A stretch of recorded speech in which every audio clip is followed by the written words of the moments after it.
This is the story of a 30-year search by U.S. intelligence agencies to perfect mind control. Some of those engaged in that search have agreed to talk about it for the first time. One said, "I think every last one of us felt sorry to attempt this kind of thing. We knew we were crossing the line." The search would be endless. From brothels, an agent says, we learned a lot about human nature in the bedroom, to the mystical rites of a magical mushroom ceremony performed by an Indian shaman, to a Spanish bull ring. The bull has had electrodes implanted in the brain and is controlled by a scientist. There would be victims.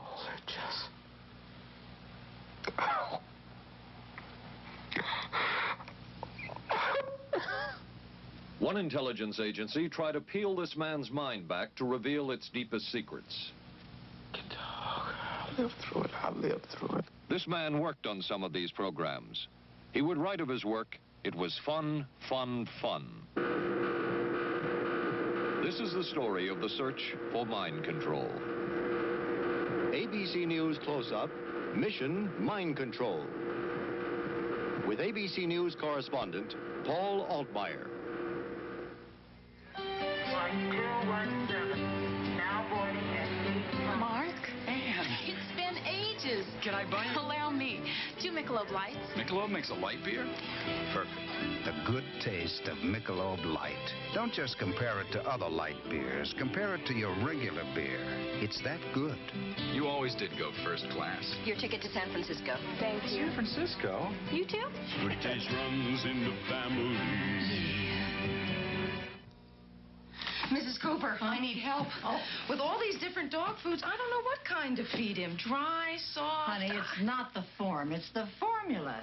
Those are for any dog, young, old, whatever. But Cycle 2 dog food is especially for dogs ages 1 to 7, like mine. The Cycle 2 formula has just what dogs in their active years need to help stay healthy. And happy. With Cycle, I know what to feed him. Now get Cycle 2 in 25-pound bags. We are not professing to tell you the complete story of these activities. We are professing to tell you the complete story that we know. Right. But these records that we've uncovered don't tell the story. They tell pieces of it. This is a story that has been told in bits and pieces. This is an attempt to pull most of it together. We know we don't have the full story. We do, however, have some striking new revelations and insights. The story begins here, just off the nation's front yard, the Mall. The buildings behind me were the headquarters for the World War II Office of Strategic Services. It was here that the first halting steps toward mind control began. The shaper and molder of OSS was General Wild Bill Donovan. He said of his group's work, "We may have made mistakes, but we were not afraid to try things that were never done before." In this anything-goes atmosphere, Donovan appointed this man, Stanley Lovell, a Boston industrialist, to break new ground in many scientific and technical fields. Donovan called Lovell his Dr. Moriarty, after the fiendish professor in Sherlock Holmes. Lovell liked the name and posed for this Saturday Evening Post photo. He later wrote of his OSS job that it was, quote, to stimulate the PEC's bad boy beneath the surface of every American scientist and to say to him, throw all of your normal law-abiding concepts out of the window. Here's a chance to raise merry hell. It was in this atmosphere that the search for mind control began. This bizarre man would be an active participant in that search over the next 2 decades. His name is George White, an OSS captain who had formerly been with the Bureau of Narcotics. In his diary, seen here publicly for the first time, White left a legacy of the darker side of American intelligence work. He received his early OSS training at the British-run school at Oshawa, Canada, the same school where Ian Fleming, the creator of James Bond, was trained. White referred to the school in his diaries as the Oshawa School of Mayhem and Murder. Mike Burke, former OSS colleague of White's and now president of Madison Square Garden Center. Very compelling fellow, mysterious fellow, almost mystical fellow. He was fascinating because you knew something about him, but not enough about him to really get a fix on him. He also knew a great deal about the swifter elements of society, the gamier side of life. And he was very impressive in his technical knowledge of the underworld, so to speak. He said, one of our men gets beat up. He says, you have to act real fast and teach these guys a lesson. Charles Siragusa, a former narcotics officer and friend of White's. He'll come around, he says, and break your kneecaps. And with that, one guy laughed, and George would always have a little Billy with him. And this one guy saw us naked. George White turned around and whapped him across the neck with it. Then he picked up a pool stick and started beating everybody up. He made his point. And he made his point. George White was not a man of understatement or subtleties. His boss at OSS, Stanley Lovell, referred to him as deadly and dedicated. In this note from White's diaries, it says, call Lovell regarding TD. TD was a rather transparent cover for Truth Drug. George White worked with the Truth Drug Committee here at St. Elizabeth's Hospital in the nation's capital. They experimented with mescaline, scopolamine, and marijuana on unwitting victims. The committee soon learned there was no easy panacea, no truth drug at this stage. But White and later colleagues would not stop trying. The goal remained the same. As this 1952 CIA memo says, the aim is controlling an individual to the point where he will do our bidding against his will, and even against such fundamental laws of nature as self-preservation. But it was a discovery here in Basel, Switzerland, at Sandoz Laboratories by Dr. Albert Hoffman, that led the intelligence agencies of America to believe that they had found the panacea.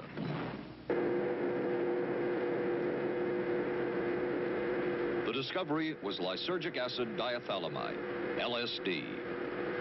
The film that you see is considered by many experts to be the closest illustration of the effects of a hallucinogenic.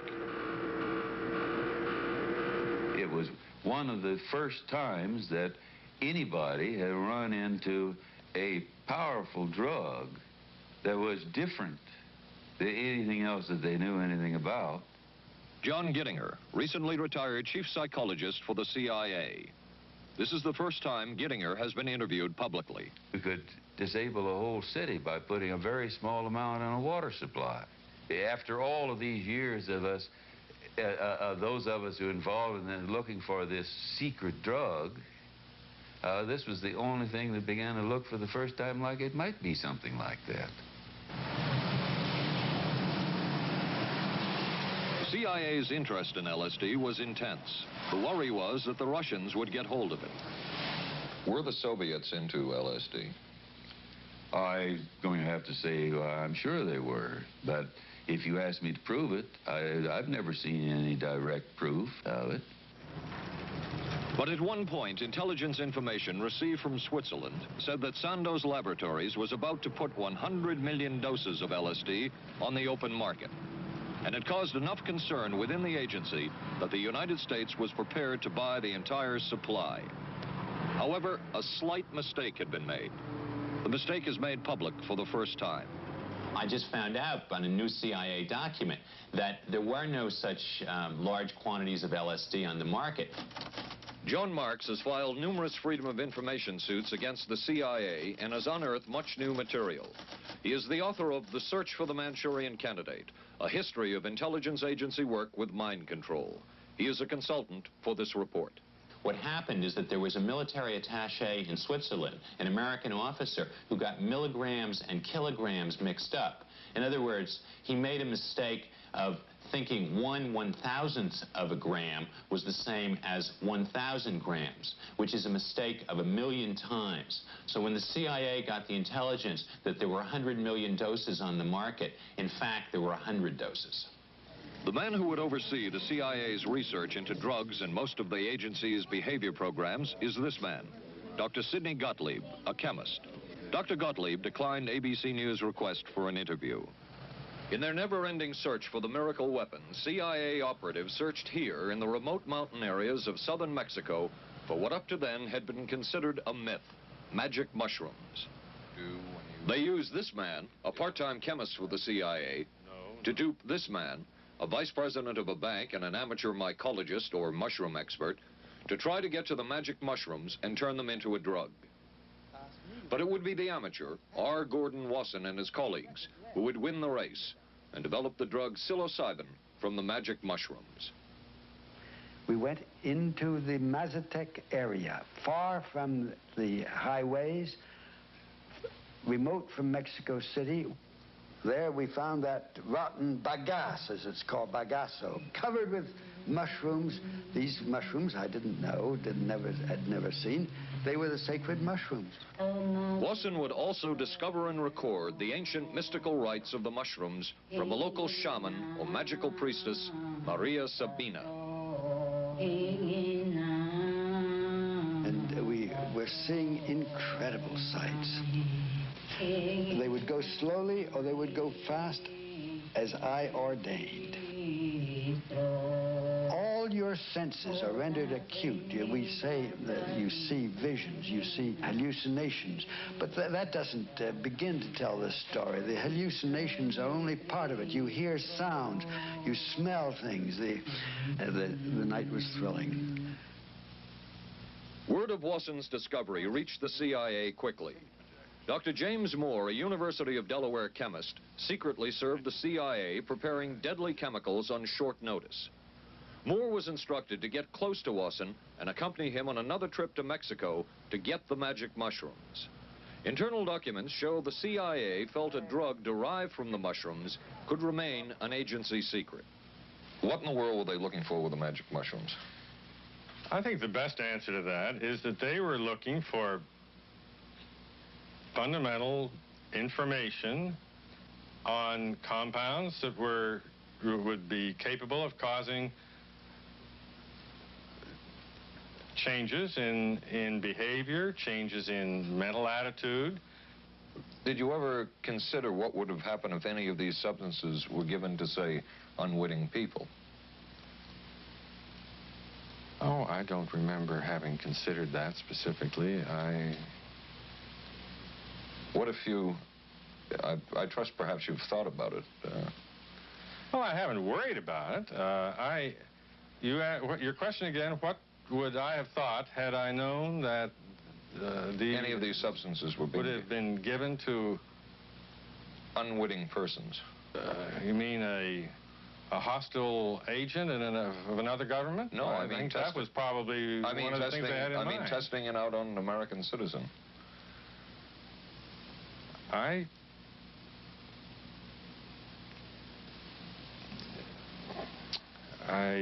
guess I must seem very, very cold-blooded about this, but I don't recall ever having been very much preoccupied with that issue.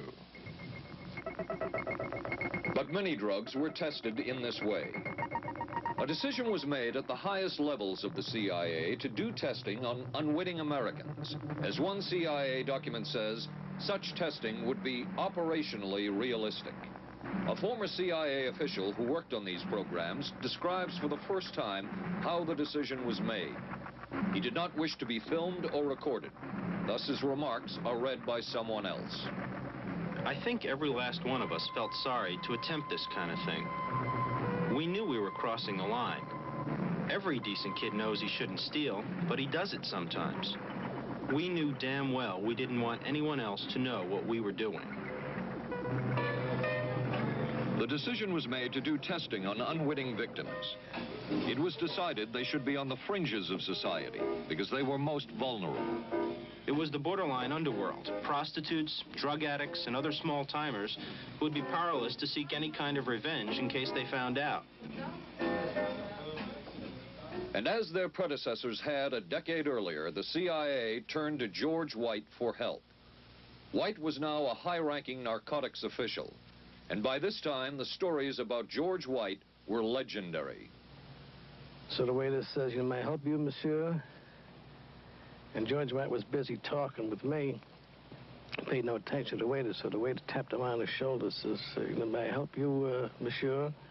George White turned around, whipped his gun out, and stuck it in the guy's face like this in this crowded restaurant. George White did not mind bending the law, and he knew the street well.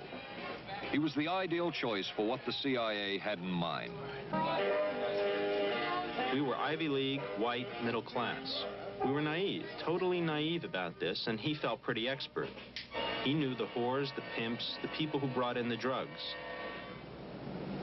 White set up so-called safe houses for the CIA in New York, here in Greenwich Village, and later in San Francisco, in this hotel, and in an apartment atop Telegraph Hill with a commanding view of San Francisco Bay. While the existence of these safe houses was disclosed last year, details of what took place within them has not been told. A former CIA official who worked in the safe houses reveals that they were used not only for drug testing, but to study sexual behavior and how it could be used to manipulate people. We did quite a study of prostitutes and their behavior.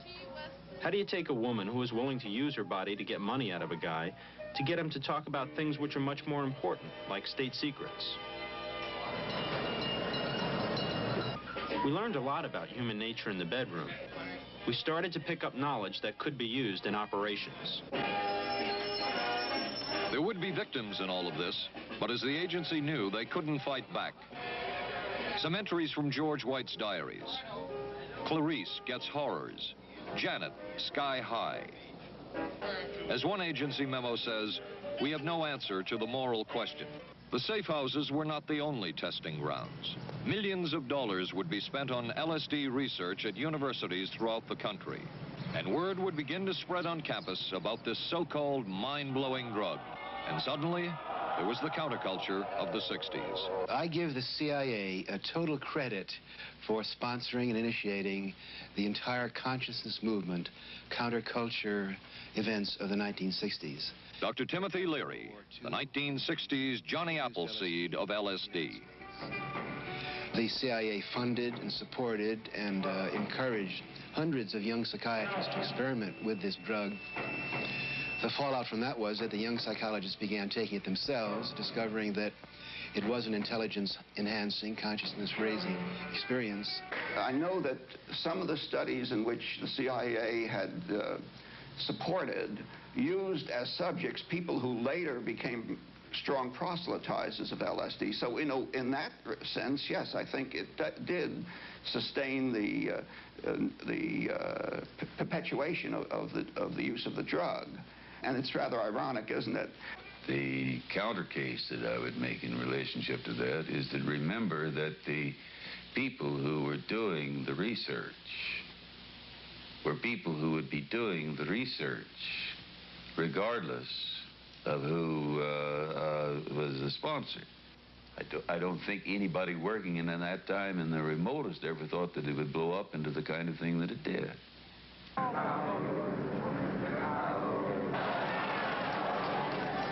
History will judge the role of the CIA and other intelligence agencies in unwittingly contributing to the counterculture of the 60s through their intense interest in LSD and other hallucinogenics. But for the moment, at least, the argument can be made that the CIA helped usher in the age of Aquarius.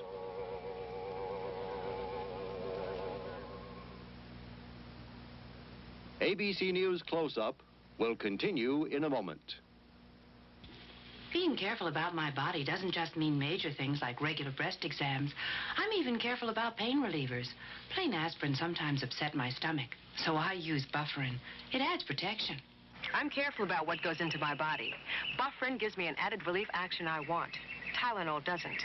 Only one leading tablet has both, an added relief action in many cases that Tylenol never provides, and protection ingredients, Bufferin. Now I'm careful to get both with Bufferin.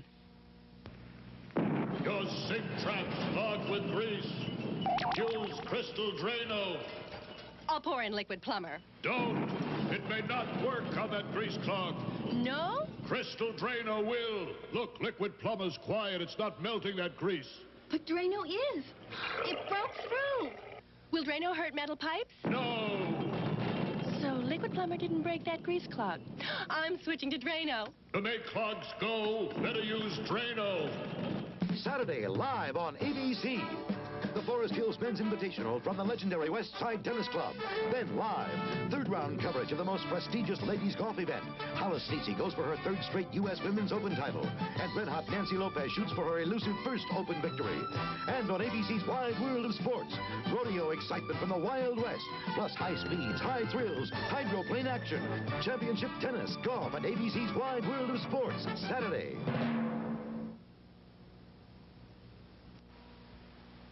Wednesday on 8 is Enough. We got the buggy fever. The Bradford girls go disco crazy. Hey, hiya, hun. What do you say we get, down? And the summer's off to a red-hot start. And Charlie's Angels play the horses. I want to be a jockey. But end up in a dead heat with death. Then, the ghost of Jack the Ripper haunts the back streets of Vegas. Tomorrow, starting at 8, 7 Central and Mountain on ABC.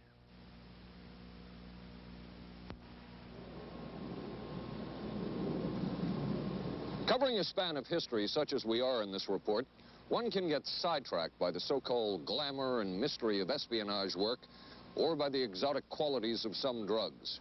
But what you can't lose sight of is what all of this would mean in terms of individual human beings. There would be deaths, there would be long-lasting and harmful effects.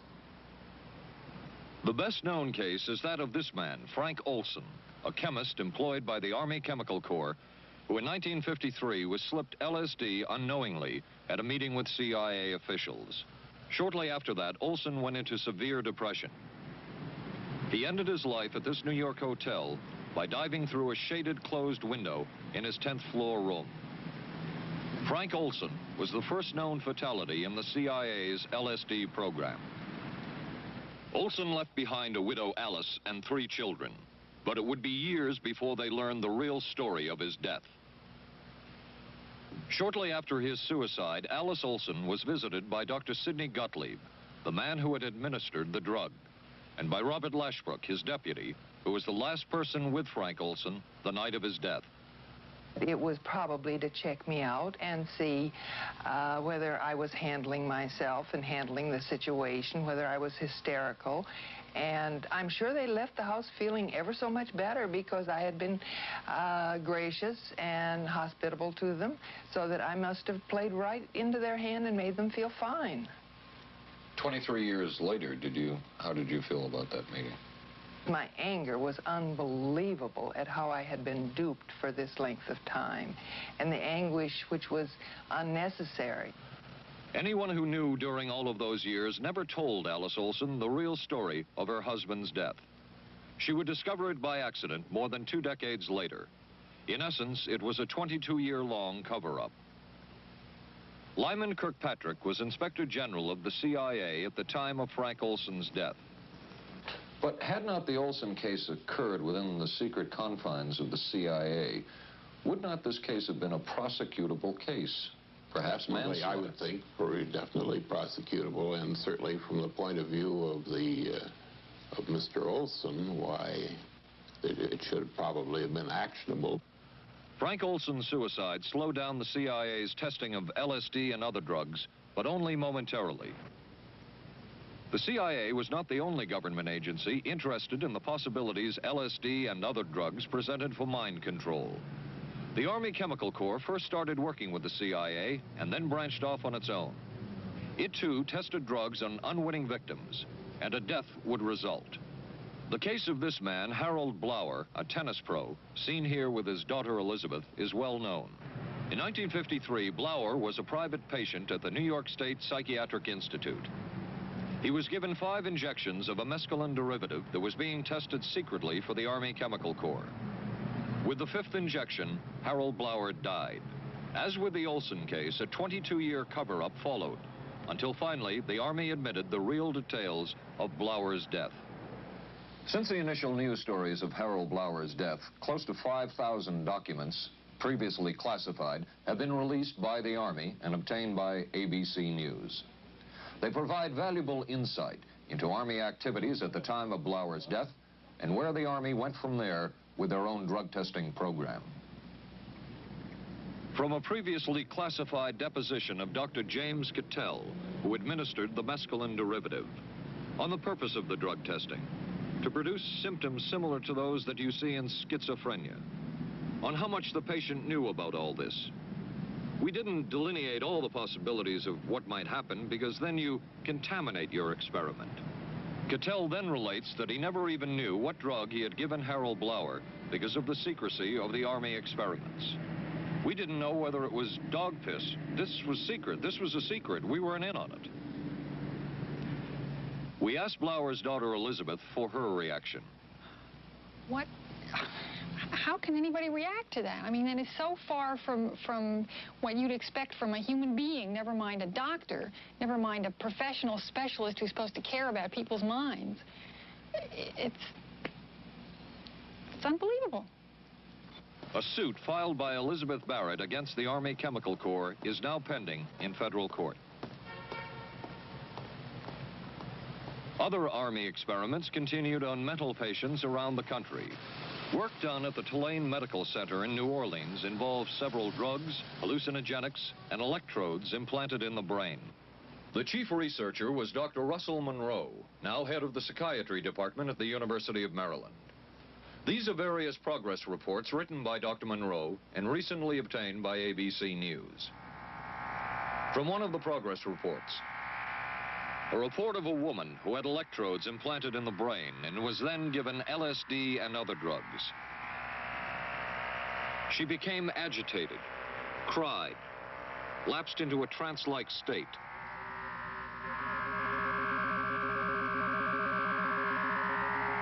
Felt as if she were about to have a convulsion, experienced waves of darkness and light, had bizarre sensations in her neck and legs, said somebody was trying to manipulate her body. At this point, Dr. Monroe wrote that the woman was obviously having paranoid ideas. As a layperson, perhaps you can enlighten me.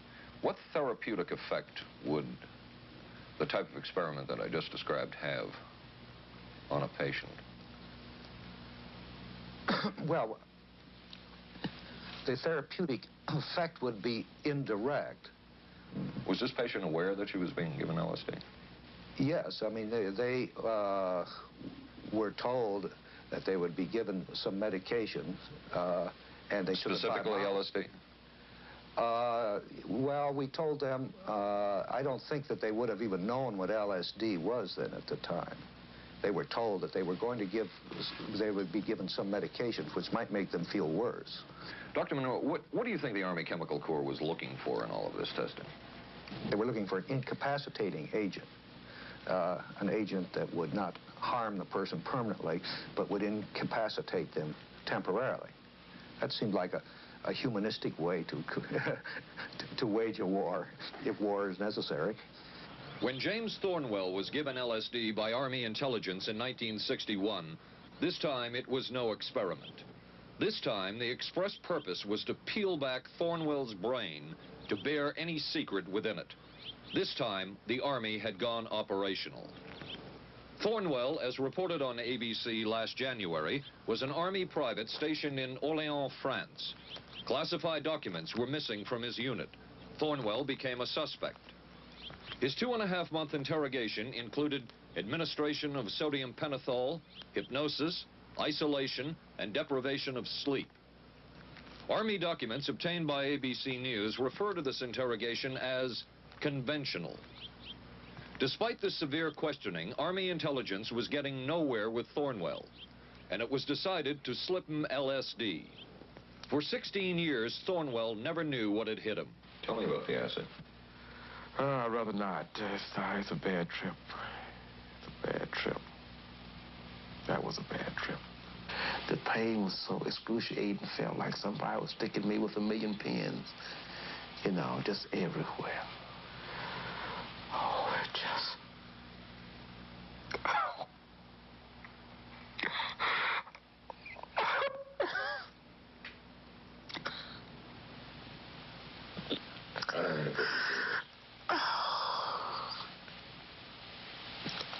You want to stop for me?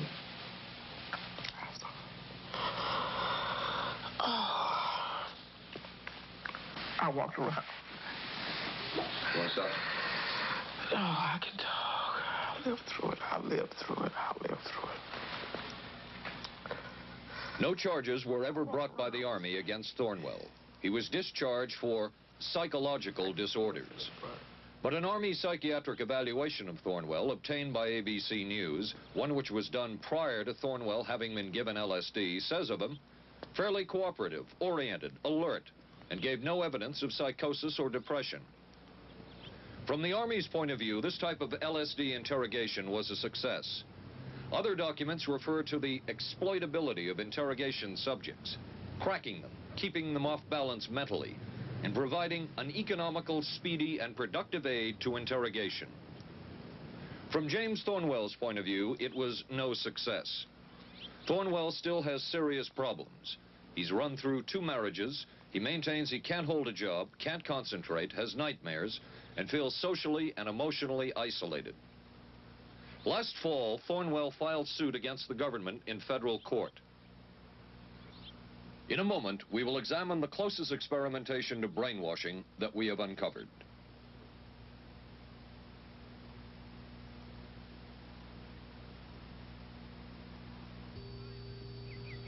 Oh, for crying out loud. Something wrong, Will? You pick up a paper these days, you learn life isn't as simple as it used to be, and neither's food. Is that why you eat grape nut cereal? Yep, you couldn't ask for a simpler cereal. Wheat and barley, vitamins added, no preservatives. Sure looks simple. It's got a natural nutty taste. What's good for breakfast, guys? How about something nice and simple? Grape nuts, the simple cereal.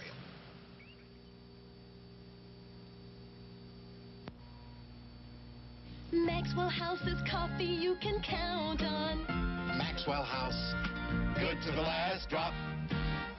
Maxwell House is good every time. Maxwell House is good coffee. Good to the last drop. Maxwell House. Maxwell House. Coffee you can count on. Always smells good. Always tastes good. Always good to the last drop.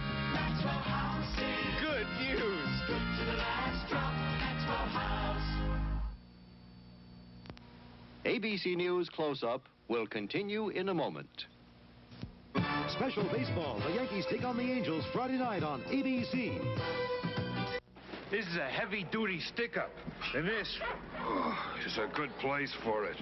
New heavy-duty stick-ups from Airwick for small places with big odors. This is David Shoemaker in the news at this hour. District Police have charged a young Northeast woman with the weekend kidnapping of that day-old baby. Sources say the woman was pregnant and afraid she'd lost her own child in the accident, and that's what motivated the kidnapping. 'Twas the night before Skylab, and we'll have the latest on its fate and ours. Testimony before Congress today on battered wives. Some of the victims are battered wives. A rock and roll star put on probation for income tax evasion. The condition is he must put on 1,000 hours of concerts for charities. And we'll be talking with a local teenager who won a gold medal at the Pan Am Games. Join us at 11. Reach for the sun. Hello, sunshine. Reach for the sun. Hello, sunshine. Hello, Mountain Dew. Nothing else tastes or feels quite like Mountain Dew, or goes down as smooth like a soft breeze on a lazy afternoon. Reach for the sun. Reach for Mountain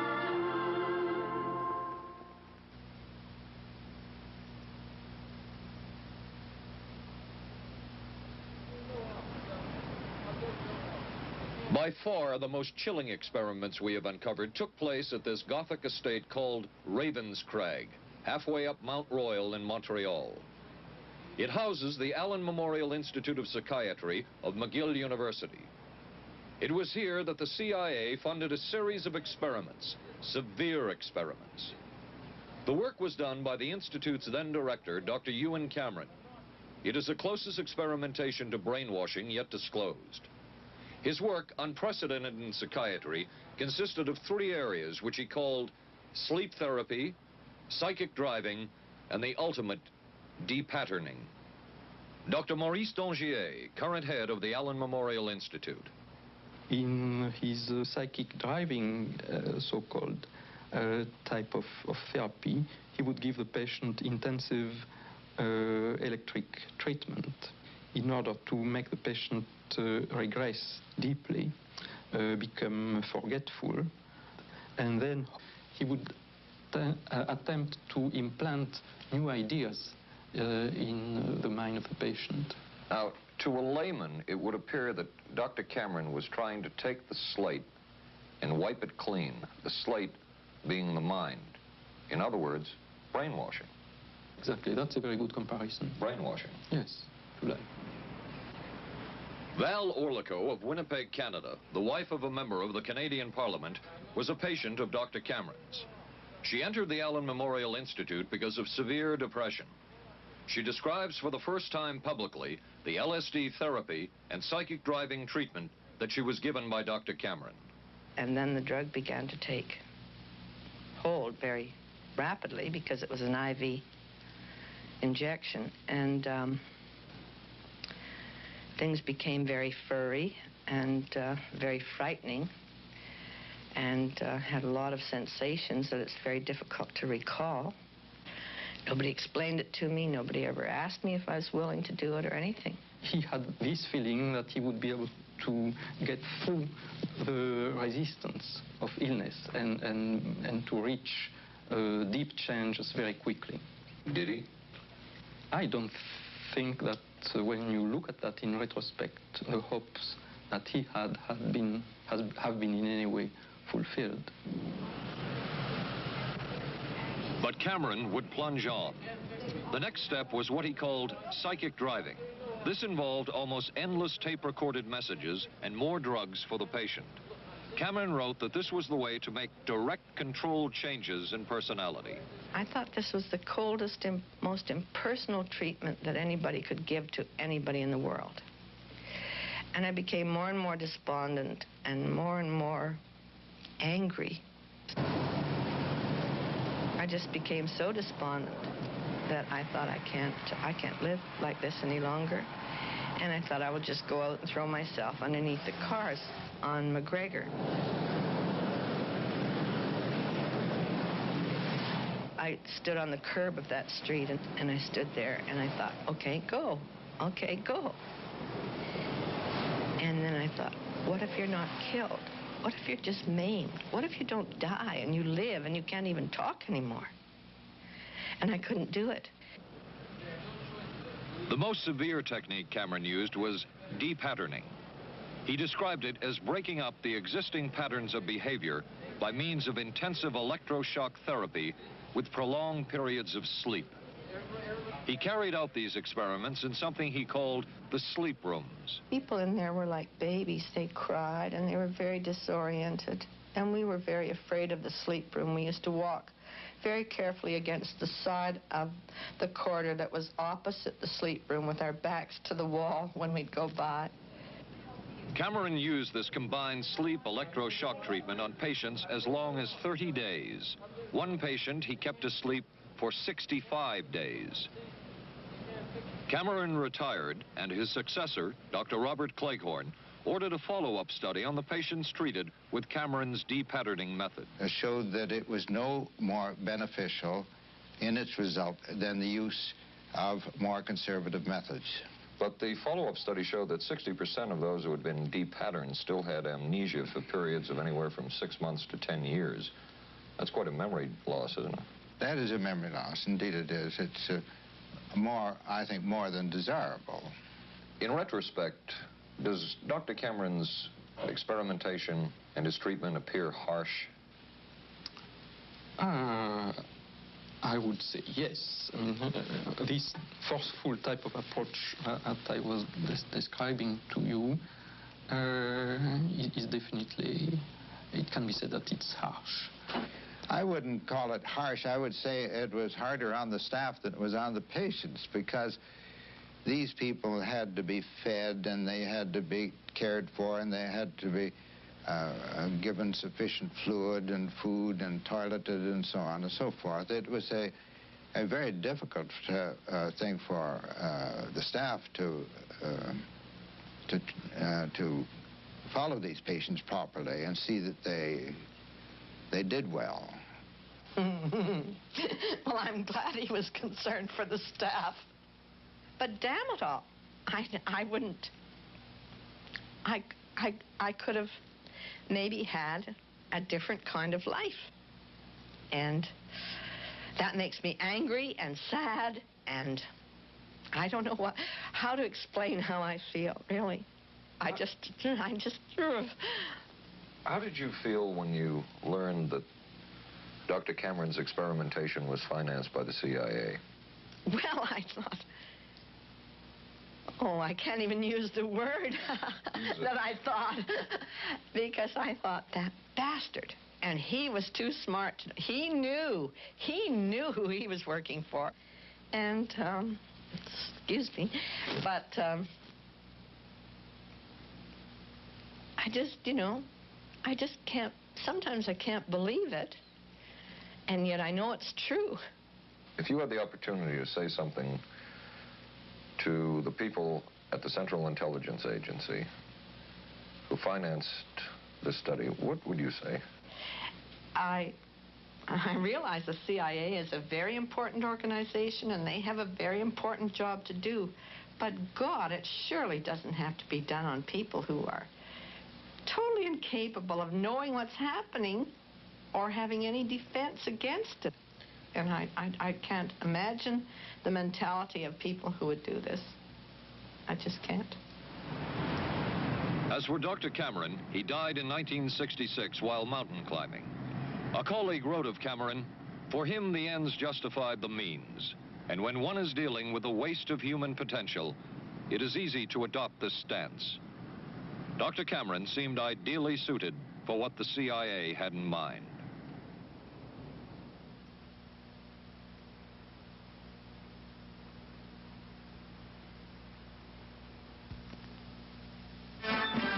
America is adapting to the shape of things to come.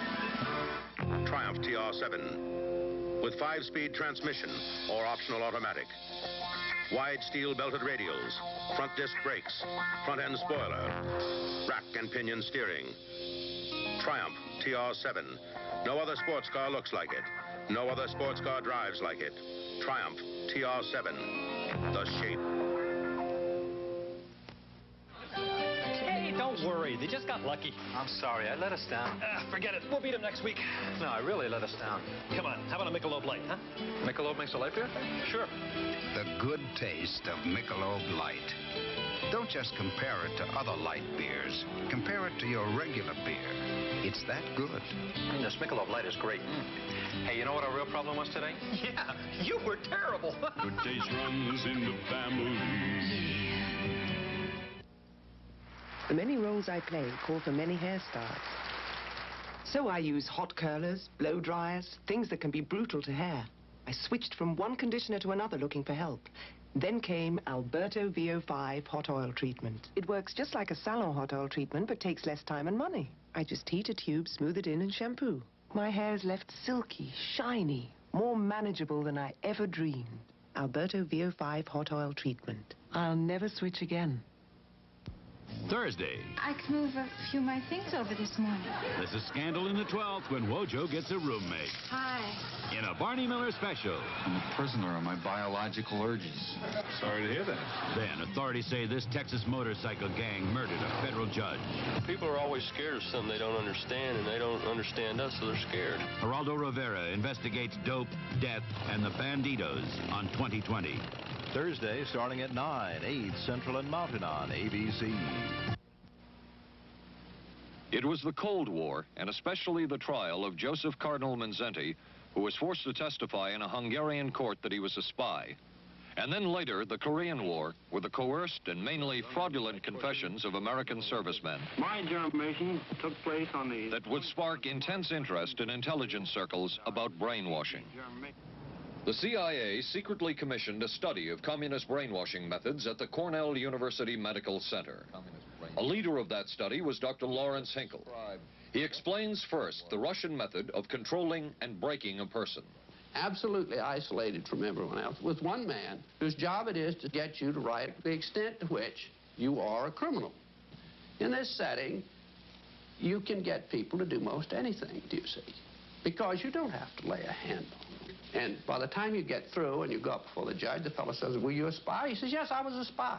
The Chinese never really had this kind of a state police system. They would get him in, and all this fellow does is ask you to write, rewrite, and talk to him about your whole life.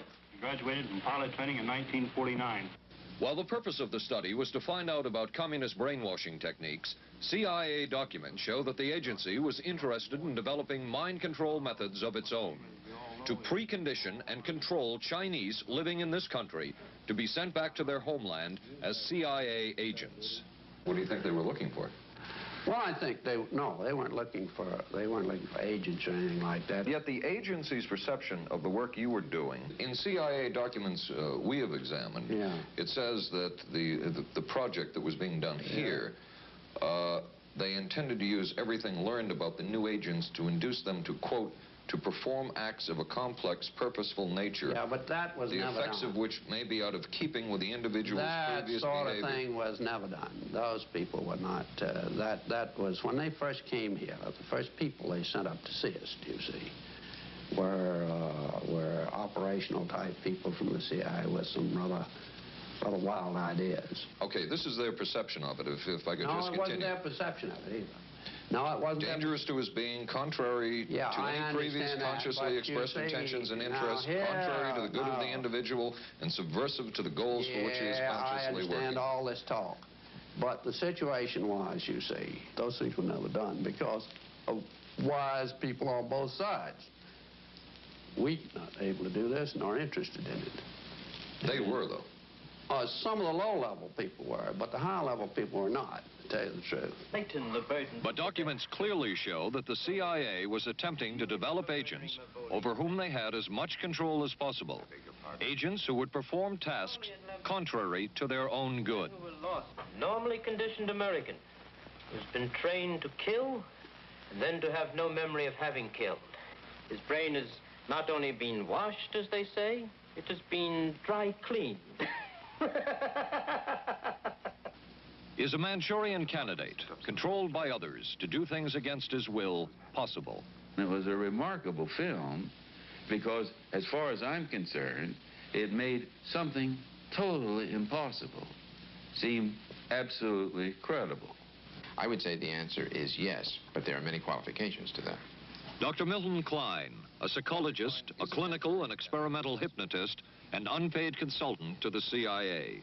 The qualifications would be the subject selected to produce the kind of behavior that you wish, the amount of time, the procedures that are utilized, and the motivations of the people who are designing, executing, and administering the procedures. You're asking whether an individual can be, under hypnosis, influenced, coerced, persuaded, shaped to perform an antisocial act, or a destructive act, or an act of violence. My answer would be yes. Captain Marco, will you be good enough to lend Raymond your pistol, please? Yes, ma'am.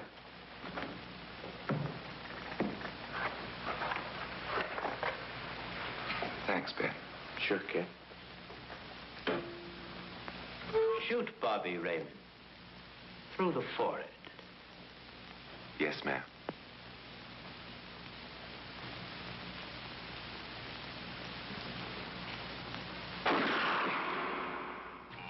How valuable a tool can hypnosis be in the intelligence field? None whatsoever.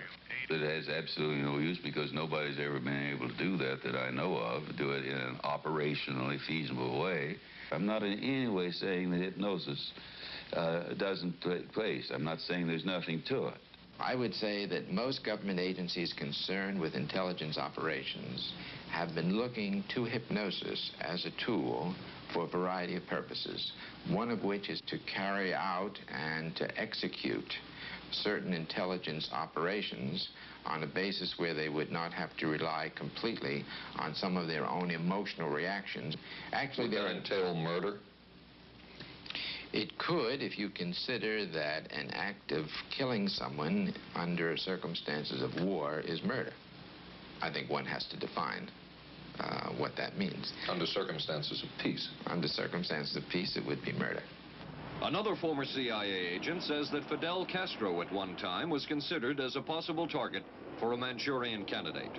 Castro was naturally our discussion point. Could you get somebody gung-ho enough that they would go in and get him? But if you have 100% control of a guy, you have 100% dependency. If something happens and you haven't programmed it in, you've got a problem. So in the end, it was decided that a Manchurian candidate was not feasible. But the search for mind control continued. But could the mind be controlled? Perhaps not. But is human behavior predictable? In this area, the CIA did make a significant breakthrough. A personality assessment system designed by the agency's chief psychologist, John Gittinger. It comes close to being able to predict how humans will behave. It's really a descriptive system, an attempt to try to describe personality in a relatively systematic way so that hopefully you can get some kind of an idea to predict what the behavior between different kinds of individuals. Gittinger's system had many uses in intelligence work. One was to draw personality portraits of world leaders. Using Gittinger's system, the agency concluded the Shah of Iran is a brilliant but dangerous megalomaniac whose basic problems resulted from an overbearing father. And there were other applications. Your assessment staff played a key role in helping other governments pick their police intelligence agencies, including, we've learned, the Korean CIA, Uruguayan National Police. Can you tell us about this? No. Author John Marks. The former #2 CIA man in Uruguay told me how in 1966, John Gittinger and an assistant traveled down to Uruguay and gave the tests in order to select members of the Uruguayan intelligence service.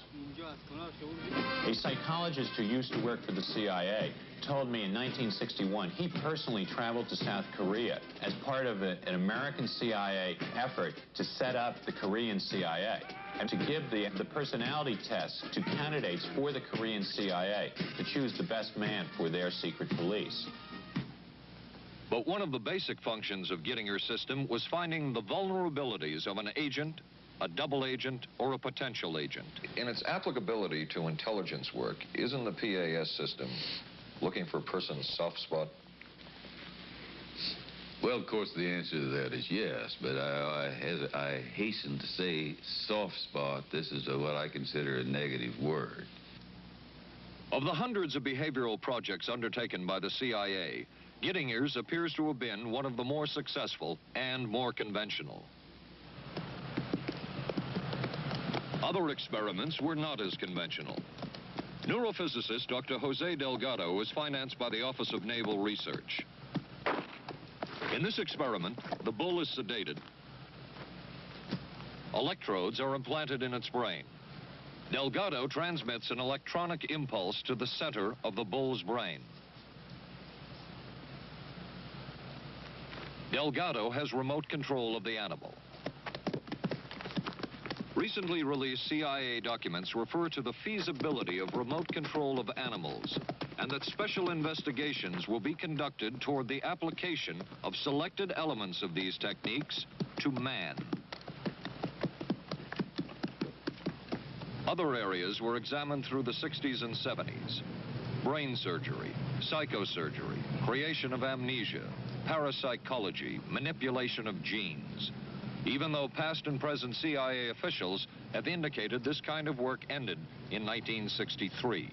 Whole truth, nothing but... And one of those who took part in these programs. Thank you, sir. In 1977, a Senate subcommittee heard testimony from many of them, but the testimony was not that revealing.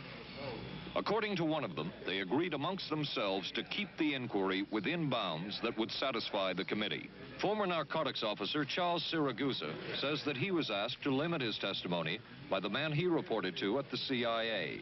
He wanted me not to say anything. To perjure yourself. That's right. Well, either that, I'd have to perjure myself or take the Fifth Amendment. And I'm not about to take the Fifth Amendment for anybody. Okay. Former CIA chemist Robert Lashbrook testified he had no first-hand knowledge of the agency-run safe houses when, in fact, he supervised one of them. There was very little. And according to George White's diaries, was at a safe house when White conducted what he called an LSD surprise experiment. Dr. Sidney Gottlieb, whom we recently filmed near his California home, oversaw many of the CIA behavioral programs. He retired in 1973 and destroyed the records of this work. In sort of a valedictory letter, Dr. Gottlieb wrote that he and his colleagues had been able to maintain contact with the leading edge of developments in the field of biological and chemical control of human behavior. Dr. Gottlieb also testified before the Senate subcommittee, but from an anteroom where he could not be filmed because of what his lawyer termed health and cardiac problems. Dr. Gottlieb declined ABC News' request for an interview. And what of George White, the man who helped the agency in so many of its programs? He would retire here to Stinson Beach, California. And shortly before his death, he wrote to his boss at the CIA, Dr. Sidney Gottlieb, and summed up his career by saying, "It was fun, fun, fun. Where else could a red-blooded American boy lie, kill, and cheat, steal, deceive, rape, and pillage with the sanction and blessing of the All-Highest?" Has mind control been achieved? From all of the available evidence, it appears doubtful. The human will has prevailed up to this point. But as we have seen, work is continuing in this field, work that we still don't know very much about. How deeply are the Russians and other dictatorships into all of this? We really can't say, and the CIA is reluctant to give out information about it. But the basic question remains, what place does all of this have within a democracy? One final point should be made. As one of the persons who worked on these programs told us, we are very capable, conscientious, and very dedicated scientists working for our country. Their work speaks for itself. This is Paul Altmeyer for ABC News. Good night. Here's a great idea. Potato peeler? Nope. Hair curler. It's Vanish Bowl Freshener. Freshness in a snap. Snap it under the rim and it freshens 2 ways. It's always there to freshen. Then when water hits it, extra deodorizer and detergents are released, working best when and where you need it. When the bowl's fresh, the bathroom's fresher. Snappy idea. Vanish Bowl Freshener. Vanish for a cleaner bowl and a fresher bathroom. What do doctors recommend for pain today? This report shows doctors' #1 choice is the pain reliever in Anacin. 5 million recommendations last year for pain of headache, backache, minor arthritis, and muscle ache. The ingredient in Anacin is the doctor's #1 choice. Anacin is strong, a special combination of medical ingredients free of stomach upset for millions everywhere. The ingredient in Anacin, doctor's #1 choice.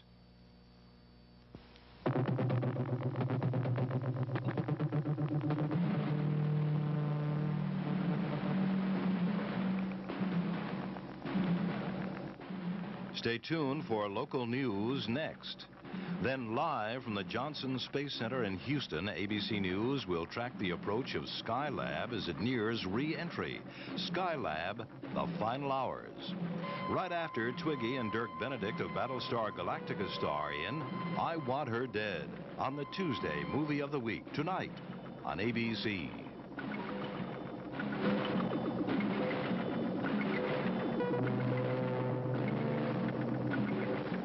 This has been a presentation of ABC News.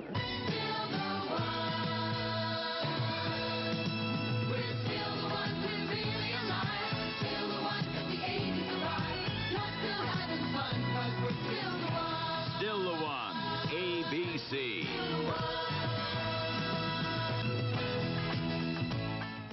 Skylab nears its final orbit, an arrest in the kidnapping of that newborn baby, a rock star sentenced for income tax evasion, and a local gymnast talks about her winning performance in San Juan. News 7 is next. We were concerned about our monthly electric bills, so we called Pepco for help.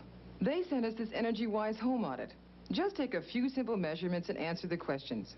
Then mail them back to Pepco. Then Pepco will, free of charge, analyze your home's energy use and send you back a list of recommended changes to help you save money on your bills. Write today for Pepco's EnergyWise home audit